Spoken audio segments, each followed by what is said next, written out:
Hello friends, स्वागत है आपका आज के न्यूज़ अपडेट में। तो न्यूज़ अपडेट स्टार्ट करने से पहले डिस्क्लेमर, हम आपको कोई भी फाइनेंशियल एडवाइस नहीं दे रहे हैं। क्रिप्टो में इन्वेस्टमेंट आपको अपनी एनालिसिस और रिस्क एनालिसिस करने के बाद ही करनी है। तो इसका मतलब ये हुआ कि अच्छे से समझिए और उसके बाद ही अपनी मनी इन्वेस्ट करिए। तो चलिए चलते हैं न्यूज़ अपडेट की तरफ। तो न्यूज़ अपडेट में सबसे पहले जो न्यूज़ कवर कर रहे हैं वो है उरुग्वे से। तो उरुग्वे जो है उन्होंने यहाँ पर पहला अपना बिटकॉइन का एटीएम जो है उसको इंस्टॉल किया है। तो वो एक मेजर टूरिस्ट अट्रैक्शन है, जो उनकी एक कोस्टल सिटी है पुंटा डेल स्टे। वहाँ पर उन्होंने अपना जो पहला क्रिप्टो एटीएम है उसको इंस्टॉल किया है, सो दैट कि वहाँ पर जितने भी उनके फॉरेन इंटरनेशनल जो यहाँ पर आ रहे हैं टूरिस्ट, वो बिटकॉइन को यूज करके वहां से कैश विड्रॉ कर सके। तो ये एक आप कह सकते हैं बड़ी चीज है जो हो रही है उरुग्वे में। तो इससे स्टार्टअप मिल रहा है। अब इससे नो डाउट जो फॉरेन आएंगे, यहाँ पर जो फॉरेनर्स आएंगे एज ए टूरिस्ट, वो निकालेंगे। तो उससे होगा क्या, उससे जो उनके लोकल सिटीजन है उनको भी पता चलेगा कि हाँ ऐसी भी कोई चीज़ है। और वो एज अ आप ये कह सकते हैं कि जैसे ही वो समझेंगे कि ये क्या चीज़ है, वो भी इसमें ऐड ऑन होंगे। और उसके बाद आने वाले टाइम पर आपको यहाँ पर इकोसिस्टम में ज़्यादा यूजर्स देखने को मिल सकते हैं। हांगकांग यहाँ पर डिस्कशन कर रहा है कि वो स्टेबल कॉइन के ऊपर अपना जो रेगुलेटरी फ्रेमवर्क है उसको लेकर आए। अब हम अभी तक जो बात कर रहे थे, हम बात कर रहे थे कि क्रिप्टो के ऊपर रेगुलेशंस लेकर आए, अब डिजिटल एसेट्स के ऊपर रेगुलेशंस लेकर आए। तो हांगकांग एक नई चीज, एक अलग आप ये कह सकते हैं कि एक सब सेक्टर को लेकर आ रहा है पहले, कि भाई पहले जो स्टेबल कॉइन है उनके ऊपर रेगुलेटरी फ्रेमवर्क लेकर आया जाए। अब स्टेबल कॉइन क्या होता है? स्टेबल कॉइन जो है वो सीधा का सीधा उसका जो बेस होता है वो होती है एक्चुअल करेंसी। अगर हम बात कर रहे हैं यूएसडीटी की या यूएसडीसी की, तो उनका सीधा जो टारगेट होता है, या ये कहें कि वो किसके ऊपर बेस होते हैं, तो वो है यूएस डॉलर। दैट मीन जो भी कंपनी उनको इशू कर रही है, उनके पास उतना स्टॉक है यूएस डॉलर का कि उतने स्टॉक का वो यूएसडीसी या यूएसडीटी को वो इशू कर रही है। अब हांगकांग क्या कह रहा है कि भाई पहले इनको पकड़ो और इनके ऊपर फ्रेमवर्क बनाओ अपना। अब अगर आप इनके ऊपर अपना रेगुलेटरी फ्रेमवर्क बना दोगे, तो आपको पता है कि इनको यूज करके कौन कौन से जो आगे और क्रिप्टो एसेट्स हैं उनको खरीदा जा रहा है, और कौन से डिजिटल एसेट्स में इनको यूज किया जा रहा है। तो अगर आप इनके ऊपर पहले रेगुलेटरी अपना फ्रेमवर्क बना लोगे, तो धीरे धीरे आप बाकी के क्रिप्टो एसेट्स की ओर बढ़ जाओगे। तो ये एक बढ़िया कदम है जो यहाँ पर हांगकांग लेकर आ रहा है, और जिसके बारे में वो सोच रहा है, डिस्कशन कर रहा है कि भाई पहले हम स्टेबल कॉइन को क्यों ही ना रेगुलेट कर दें, कि बजाय पूरे के पूरे क्रिप्टो के इकोसिस्टम को हम रेगुलेट करने की बात कर रहे हैं। छोटे से शुरू करो और धीरे धीरे बढ़ाते चलो। तो अब देखते हैं इसका इम्पैक्ट बाकी जगहों पर क्या रहता है। अगली न्यूज़ यहाँ पर बिटफाइनेंस जो एक एक्सचेंज है यहाँ पर कनाडा में, तो ओंटारियो में उन्होंने यहाँ पर अनाउंस किया है कि भाई ओंटारियो के जितने भी यूज़र्स हैं वो अपने अकाउंट जो है वो 1 मार्च से पहले पहले बंद कर लें, और उसके बाद हम यहाँ पर कोई भी उनको ट्रेडिंग या विड्रॉल की जो फैसिलिटीज़ है वो नहीं प्रोवाइड कर सकते हैं। तो अब ऐसा क्यों हुआ? क्योंकि बिटफाइनेंस के ऊपर ओंटारियो की जो सिक्योरिटीज़ कमीशन है, उन्होंने एक क्रैकडाउन किया था, जिसमें काफ़ी सारी बड़ी एक्सचेंजेस भी थी, जिसमें जिसमें बाइनेंस भी थी, OKEX भी थी, बायबिट भी थी और क्यू कॉइन भी थी। तो इन सभी को यहाँ पर वो जो क्रैकडाउन था उसमें कहा गया था कि भाई आप ओंटारियो के जितने भी रूल्स एंड रेगुलेशंस हैं उनको अच्छे से फॉलो नहीं कर रहे हैं, तो हम चाहते हैं कि आप या तो उनको फॉलो करें या हम आपकी सर्विसेज को बंद कर देंगे। तो इसके चलते यहाँ पर बिटफाइनेंस ने अपने यूजर्स को बोल दिया कि 1 मार्च से पहले पहले आप अपने सारे जितने भी एसेट्स हैं या तो उनको ट्रांसफर कर लें या उनको सेल आउट करके अपना कैश जो है उसको विड्रॉ कर लें। अगली न्यूज़ यहाँ पर स्टैक्स का जो इकोसिस्टम है वो वेब3 का प्रोजेक्ट नंबर 1 बन चुका है, जो कि बिटकॉइन के ऊपर काम कर रहा है। दैट मीन्स कि बहुत सारे ऐसे भी कॉइन है जो अलग अलग टेक्नोलॉजीज के ऊपर काम कर रहे हैं, लेकिन स्टैक्स ऐसा इकोसिस्टम है जो बिटकॉइन के ऊपर काम कर रहा था वेब 3.0 की टेक्नोलॉजीज को यूज करके। तो वो अब एट प्रेजेंट इस इकोसिस्टम का नंबर 1 कॉइन बन गया है जो बिटकॉइन के ऊपर काम कर रहे थे। अगली न्यूज़ की बात करें तो डॉज कॉइन हमने आपसे जो कवर की थी लास्ट न्यूज़, तो उसमें हमने बताया था, नो डाउट आपको वो न्यूज़ पहले ही उसका जो अपडेट था वो ट्विटर के ऊपर मिल गया था। अब इसके चलते डॉज कॉइन ने 25% का जो लीप है वो लिया था कि वो टेस्ला के जो मर्चेंडाइज हैं वो डॉज कॉइन के साथ आप बाय कर सकते हैं, लेकिन उसमें एक कैच रखा था उन्होंने कि उसका आप रिटर्न नहीं कर सकते हैं। अगले 3 रीज़न यहाँ पर हमने इसमें से एक जो रीज़न था वो आपसे शेयर भी किया था कि नियर प्रोटोकॉल को आप क्यों यहाँ पर बाय करें, हमने आपको बताया भी था। तो उसमें से जो सबसे पहला था वो यही था कि उनको 150 मिलियन डॉलर की जो फंडिंग थी वो मिली है, जिसको वो वेब 3.0 के प्रोजेक्ट्स के ऊपर लगाना जा रहे हैं। उसके बाद दूसरा था कि अरोरा क्रॉस चेन ब्रिज। तो अरोरा ने अपना जो ईवीएम एक बनाया था, तो ये हमने आपसे तब शेयर किया था जब ये आया था। तो अरोरा ने भी एक ईवीएम बनाया था नियर प्रोटोकॉल के ऊपर, सो दैट कि नियर प्रोटोकॉल और इथेरियम के बीच में जो ब्रिज बन जाए, सो दैट कि इन दोनों के बीच में ट्रांजैक्शन जो है वो इजीली हो जाए और काफ़ी लेस फीस के साथ हो जाए। तीसरा जो था वो इसका इकोसिस्टम एक्सपेंशन था, क्योंकि इन्होंने अपना जो इकोसिस्टम एक्सपेंशन किया उससे भी इन्हें काफ़ी बेनिफिट मिला। तो इन तीनों पॉइंट्स के चलते जो नियर प्रोटोकॉल है उसने एक बार फिर से अपना जो नया एक ऑल टाइम हाई है उसको अचीव किया। तो हम भी यहाँ पर हमें भी लगता है कि आपने भी उस न्यूज़ से यहाँ पर कुछ थोड़ा बहुत नियर प्रोटोकॉल में भी इन्वेस्टमेंट किया हो। अगली न्यूज़ यहाँ पर स्टेबल कॉइन के बारे में हम पहले ही बात करके आए कि हांगकांग कैसे स्टेबल कॉइन के ऊपर अपना जो रेगुलेटरी फ्रेमवर्क है उसको बनाने की बात कर रहा है। तो उसी के चलते स्टेबल कॉइन है यूएसडीसी, जो कि सर्कल का है।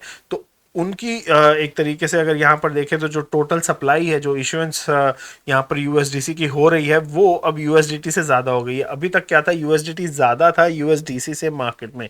अब यहाँ पर 0.568% 0.568% से ज़्यादा हो गई है यूएसडीसी की सप्लाई यूएसडीटी से मार्केट में। और अगर इन दोनों की टोटल बात करें तो 71.84% ये दोनों मिलकर यहाँ पर सप्लाई दे रहे हैं क्रिप्टो के इकोसिस्टम को, स्टेबल कॉइन्स की। और अगर बात करें ओवरऑल क्रिप्टो के इकोनॉमी में, तो वहां पर ये दोनों दे रहे हैं, ये दोनों तो नहीं, सारे के सारे जो स्टेबल कॉइन है वो दे रहे हैं 7.93% की पूरी ओवरऑल मार्केट, जो एक तरीके से आप कह सकते हैं जो मार्केट कैप है, इतना 7.93% का जो मार्केट कैप है वो स्टेबल कॉइन्स का ही है एट प्रेजेंट क्रिप्टो की पूरी इकोनॉमी में। अगली न्यूज़ की बात करें तो जेपी मॉर्गन के जो क्लाइंट्स हैं उन्होंने अपने क्लाइंट्स में सर्वे किया है, और उसके जितने भी मेजॉरिटी क्लाइंट्स हैं वो एक्सपेक्ट कर रहे हैं कि बिटकॉइन की जो प्राइस है ना वो 60,000 तक तो पहुंच ही जाएगी इस साल के अंत तक। लेकिन उसमें भी एक और जो अगर हम बात करें और एक छोटा जो ग्रुप है उनके अकॉर्डिंगली 5% लोगों के अकॉर्डिंगली 5% जो उनके क्लाइंट्स हैं, जेपी मॉर्गन इतना बड़ा ब्रांड है, उनके 5% क्लाइंट ये सोचते हैं कि भाई 1 लाख से ऊपर भी जा सकती है बिटकॉइन की वैल्यू। और ये भी काफ़ी बड़ा नंबर है। अगर टोटल देखें तो 14% ऐसे भी हैं जो कहते हैं कि 80,000 से ऊपर भी जा सकती है इस साल के अंत तक वैल्यू। अगली न्यूज़ यहाँ पर चाइना की बात हो रही है कि चाइना जो है वो सीबीडीसी रेस में सबसे आगे जो है वो ऑलरेडी है, लेकिन वो और ज़्यादा आगे चला जाएगा जब वो विंटर ओलंपिक्स में अपने सीबीडीसी को यूज़ करने की बात कर रहा है। तो उनका कहना है कि भाई विंटर ओलंपिक्स में आकर अगर किसी को भी कोई भी सेल एंड परचेज करनी है तो उनको यूज़ करनी पड़ेगी सीबीडीसी। दैट मीन्स कि वहाँ पर अगर टूरिस्ट भी जाते हैं तो उनको एप्लीकेशन डाउनलोड करके सीबीडीसी ही यूज करनी पड़ेगी किसी भी अपनी मर्चेंटाइज की परचेजिंग के लिए या कोई भी फूड एंड बेवरेजेस के लिए भी। तो वो पूरा इकोसिस्टम ही ऐसा तैयार कर रहे हैं कि टूरिस्ट जो आए उनको भी विंटर ओलंपिक्स में सीबीडीसी को ही यूज करें, वो कैश को यूज ही ना करें। तो ये एक काफी बड़ी चीज हो जाएगी सीबीडीसी इसकी एक जो ब्रॉड, आप ये कह सकते हैं कि ब्रॉड तो नहीं, मैं कहूँगा कि ज़्यादा से ज़्यादा जो यूज़र्स हैं वो यूज़ करें सीबीडीसी को। तो इस चीज़ से वो यहाँ पर करना चाहते हैं, और जब ऐसा हो गया तब जो चाइना है वो सीबीडीसी के मामले में बहुत आगे निकल जाएगा। अगली न्यूज़ यहाँ पर जिसका भी आप सब देखने भी आए होंगे कि वेब 3.0 स्कैम है या नहीं। तो इस जो यहाँ पर जो इन्होंने जो आर्टिकल शेयर किया है यहाँ पर, तो उसके अकॉर्डिंगली उन्होंने वेब 3.0 को एक तरीके से आप ये कह सकते हैं कि उन्होंने इसको यूज़ करने की कोशिश करी है। इस आर्टिकल में उन्होंने बताया कि कैसे उन्होंने वेब 3.0 में अपना जो एक तरीके से यूज़ उसका करना चाहा है कि भाई वेब 3.0 एक्चुअली है क्या। तो उनके अकॉर्डिंगली वो भी यही कह रहे हैं कि स्कैम है तो नहीं है, लेकिन फील ज़रूर होता है कि भाई स्कैम है। और वो फील क्यों होता है कि ये स्कैम है, तो उनके अकॉर्डिंगली फील इस वजह से होता है क्योंकि आपको जब अपनी ट्रांजैक्शन फीस देनी पड़ती है, गैस फीस देनी पड़ती है किसी भी चीज़ को करने के लिए। क्यों? क्योंकि जब आप वेब 3.0 के ऊपर जो NFT गेमिंग बनी हुई है एट प्रेजेंट, वो वेब 3.0 को सिर्फ एक ही चीज़ से लिंक कर रहे हैं, वो वेब 3.0 की गेमिंग। तो अगर आप एनएफटी गेमिंग में जाते हैं, किसी भी गेम में जाते हैं, तो वहां पर आपको इनिशियली काफी खर्चे करने पड़ते हैं, क्योंकि आपको उस गेमिंग के लिए आपको पहले तो एक जो जितने भी एसेट्स आपको चाहिए गेम खेलने के लिए आपको वो बाय इन करने पड़ते हैं, और वो बाय इन होते हैं इथीरियम से। तो जब आप इथीरियम से बाय इन करते हैं तो आपको वो वॉलेट जो है वो वही यूज करना पड़ता है जो कंपेटेबल होता है उस गेम के। तो उसमें आपको ट्रांजैक्शन फीस लगती है जब आप उस वॉलेट में अपने इथीरियम ट्रांसफर करते हैं। उसके बाद गेम के अंदर पहुंचने के बाद भी आपको कुछ एक मर्चेंडाइज जो है वो खरीदनी पड़ती है। तो जब आप वो खरीदते हैं उसके लिए भी आपको यहाँ पर गैस फीस देनी पड़ती है। आपने गेम खेल के अर्निंग कर ली, अर्न करके जब आप वापस उसको अपने वॉलेट में भेजने जाते हैं वहां पर भी आपको गैस फीस देनी पड़ती है।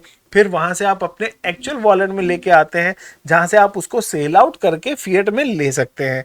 तो इन सभी चीजों में आपको काफी सारी गैस फीस देनी पड़ती है। तो उनके अकॉर्डिंगली ये जो गैस फीस है एट प्रेजेंट, ये एक ऐसी चीज है जिसकी वजह से लोगों को लगता है कि भाई ये एक पूरा का पूरा क्या है, scam.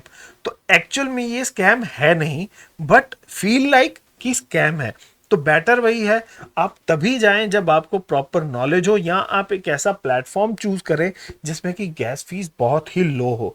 At present most of the NFT games जो हैं वो आ रही हैं इथीरियम के ऊपर। तो इथीरियम में गैस फीस बहुत ज़्यादा है, जिसकी वजह से हमें लेयर 2 के बहुत सारे प्रोटोकॉल देखने को मिलते हैं जो आ रहे हैं। और उसी के साथ साथ सोलाना भी है, तो सोलाना के ऊपर भी कुछ एक एनएफटी गेम्स हैं। तो आपको अगर स्टार्ट करनी है गेमिंग, एक चीज मैं आपको बता दूं कि इन एनएफटी गेम्स का जो जीयूआई है, जो यूजर इंटरफेस आपको दिखता है, वो ज्यादा बढ़िया नहीं होता है, क्योंकि ये एक नई टेक्नोलॉजी है। तो इसमें अभी उतनी डेवलपमेंट नहीं हो रखी है। तो आपको जो दिखता है इंटरफेस, या मेटावर्स की गेमिंग में जो इंटरफेस दिखता है वो इतना अच्छा नहीं लगता है आंखों को, लेकिन अगर आप उसको ग्रैप कर जाएं और उसको आगे जाकर ज़्यादा प्ले करें तो आपको बेनिफिट हो सकता है।